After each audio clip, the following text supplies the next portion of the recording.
اب ان کو مسئلہ یہ پیش ہے کہ ترجمہ ہے ہی نہیں، پڑھیں کہاں سے؟ اب ترجمہ کرنے کے لیے بھی پہلے کسی کو وہ عربی زبان سیکھنی پڑے گی، پھر وہ قرآن سمجھے گا، پھر وہ قرآن کو اپنی زبان میں ٹرانسلیٹ کرے گا، پھر باقی پڑھ سکیں گے. تو وہاں تو سمجھ آتا ہے. لیکن وہ تمام زبانیں جن زبانوں میں قرآن مجید کا ترجمہ موجود ہے، اس کی تفاسیر موجود ہیں، اس پر اس کے علوم پر کتابیں لکھ دی گئی ہیں، ان تمام زبانوں میں قطعاً بنیادی بیسک سٹیپ ون کے لیے عربی سمجھنے کی ضرورت نہیں ہے. بہت سادے لفظوں میں، ابھی ہم کیا کر رہے ہیں بیٹھے ہوئے یہاں پہ اس وقت اس کلاس میں آپ کو عربی تو نہیں پڑھا رہا. لیکن جب میں آپ کو عربی نہیں پڑھا رہا، اس کے باوجود میں آپ کو قرآن مجید ہی پڑھا رہا ہوں، اور قرآن مجید ہی کی کچھ آیات سمجھنے کی ہم کوشش کر رہے ہیں. تو کیا عربی اگر آپ نہیں سمجھ رہے تو کیا آپ کو یہ بات سمجھ نہیں آ رہی جو میں پڑھا رہا ہوں؟ بالکل سمجھ آ رہی ہے. کیوں سمجھ آ رہی ہے؟ کیونکہ قرآن مجید نے جو بات کی ہوئی تھی وہ اردو میں سمجھنا کوئی ناممکن نہیں تھا. تو لہٰذا بنیادی درجے کے لیے آپ سٹیپ ون کے لیے قرآن کا ترجمہ کافی ہے، اور خاص طور پہ ہمارے لیے اردو زبان والے جو ہیں، ہمارے پاس کوئی عذر نہیں ہے.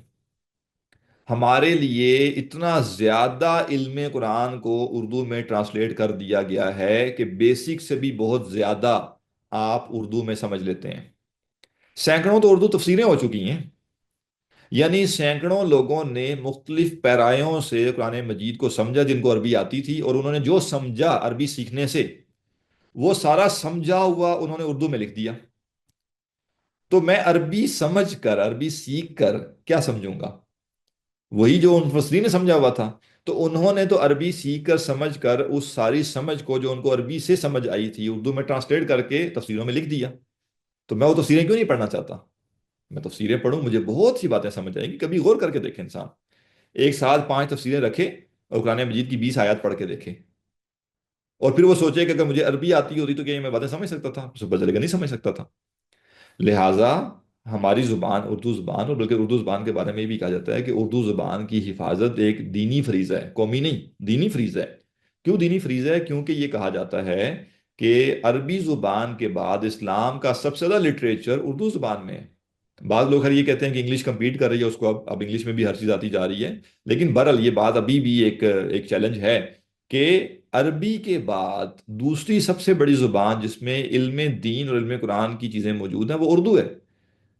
دین کے سارے اصول اردو میں لکھ دیے گئے ہیں، قرآن کے ترجمے کر دیے گئے ہیں، تفسیریں کر دی گئی ہیں، حدیثوں کے ترجمے کر دیے گئے ہیں، حدیثوں کی شروحات جو ہوئی تھی اس کے ترجمے کر دیے گئے ہیں. جو عرب تفسیریں تھیں، جتنی پرانی پرانی عربی تفسیریں تھیں، ان ساروں کا اردو ترجمہ کر دیا گیا ہے. یہ جو اتنی بڑی خدمت ہوئی ہے، اتنا بڑا کام لاکھوں لوگوں نے زندگیاں لگائی ہیں. کیوں لگائی ہیں بھائی؟ اس لیے نہیں لگائی کہ میں اپنا ایک عربی کا کورس چلانے کے لیے لوگوں کو یہ بتاؤں کہ قرآن سمجھنے کا طریقہ یہ کہ عربی سیکھو. معذرت کے ساتھ ہمارے یہاں آج کل عجیب چیزیں چل پڑی ہیں. بھئی ہم بھی عربی پڑھاتے ہیں، بصیرہ میں بھی عربی کے کورسز ہوتے ہیں. اس کا یہ مطلب نہیں ہے کہ عربی پڑھانے کے لیے لوگوں کو اس پٹی پہ لگا دیا جائے کہ عربی کے بغیر آپ قرآن سمجھ ہی نہیں سکتے. نہیں، ایسا نہیں ہے. ہاں، آپ نے ان ڈیپتھ جاننا ہے، گہرائی میں جانا ہے، تدبر کرنا ہے، قرآن سے خاص طور کا تعلق پیدا کرنا ہے، قرآن کی زبان سے فیملیئر ہونا چاہتے ہیں، لذت، لینگویج کی لذت بھی حاصل کرنا چاہتے ہیں. ان سب چیزوں کے لیے عربی سیکھنا ضروری ہے. عربی سیکھنی پڑے گی آپ کو. لیکن یہ سب چیزیں آپ کی بنیادی ریکوائرمنٹس نہیں ہیں. بنیادی عقیدہ، بنیادی ایمان، بنیادی عقائد، بنیادی اعمال، بنیادی تصورات، یہ سب باتیں قرآن کے ترجمے سے سمجھ آ سکتی ہیں، اردو میں لکھی ہوئی تفسیروں سے سمجھ آ سکتی ہیں، قرآن کے جو مضامین بیان کیے گئے ہیں اس میں سے یہ سمجھ آ سکتی ہیں. لہٰذا ابھی ہمارا وقت تھوڑا سا اوپر چلا گیا ہے، ہم یہیں پہ کنکلوڈ کرتا ہوں. انشاءاللہ اس موضوع کو کل کنٹینیو کریں گے. اچھا، ہمارے پاس یہاں پہ چونکہ نماز کے لیے یہ آپشن موجود ہے کہ ہم تھوڑا سا لیٹ بھی پڑھ سکتے ہیں بصیرہ میں. تو لہٰذا جن لوگوں کے ہاں جماعت 5 بجے ہے وہ لوگ کلاس چھوڑ سکتے ہیں، جا سکتے ہیں. اور باقی لوگ جو ہیں وہ جن کی نماز یا وہ پہلے پڑھ چکے ہوئے ہیں، جو جلدی نماز ہوتی ہے 4 سوا 4 بجے بھی ہوتی ہے بعض مساجد میں، اگر وہ پڑھ چکے ہوئے ہیں، یا جو خواتین ہیں جنہوں نے اکیلے نماز پڑھنی ہوتی ہے، تو وہ اگر سوال کرنا چاہیں تو وہ سوال کر سکیں گے. اور وہ سوالوں جو آپ کے بعد پھر ہم انشاءاللہ کلاس کو مکمل کیا کریں گے. تو اگر کسی کا کوئی سوال ہو جو کچھ پڑھا گیا اس سے متعلق تو وہ کر سکتا ہے. البتہ جن لوگوں کی بھی جماعت 5 بجے ہے ان سے گزارش یہ ہے کہ وہ سوالوں جو آپ کو ترجیح نہ دیں بلکہ وہ اپنی جماعت کو ترجیح دیں.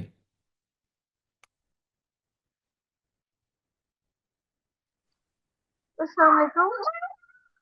وعلیکم السلام. آپ کائنڈلی ریپیٹ کر دیں جو آپ نے بتایا ہے کہ اسٹیپ 0، اسٹیپ 1 تذکر اور بصیرت، اس کو ریپیٹ کر دیں. اس پہ انشاءاللہ کل میں مزید بات کروں گا، آج وقت بہت کم تھا. کل میں اس کو سمرائز کر دوں گا جو آج بات ہوئی ہے، اور مزید اس کو کنکلوڈ کر دوں گا انشاءاللہ. جی السلام علیکم سر.